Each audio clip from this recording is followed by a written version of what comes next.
Okullar açıldığı için mutluyum. Derslerime bir önem vermemi istiyorum.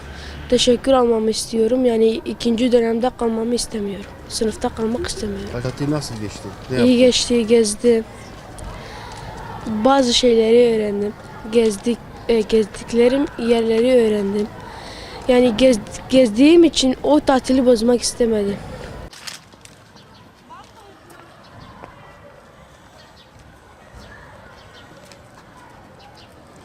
İyi geçti, gezdik, oynadık, kitap okudum, siyare çalıştım.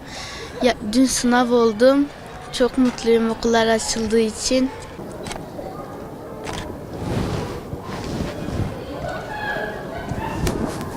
Evet, yarı yıl tatili bitti. Nasıl ki öğrenciler tatile girerken bir coşkuyla giriyorlar. Sabahın erken saatlerinde gördük ki yine aynı o şekilde bizim öğrencilerimiz o coşkuyla yine okula geldiler.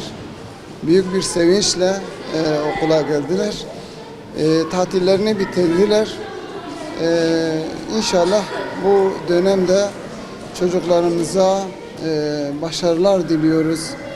Onların başarılarının devamını diliyoruz. İnşallah çok başarılı olacaklar.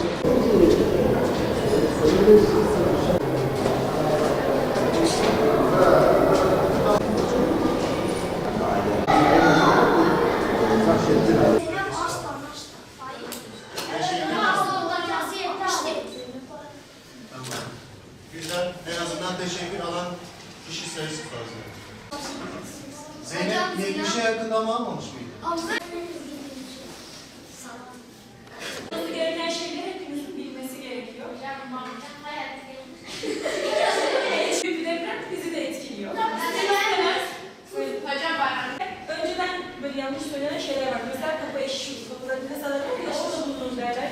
Koltuk ya da yüksek olmayan bir dolap varsa, alçak bir dolap varsa onların önüne şöyle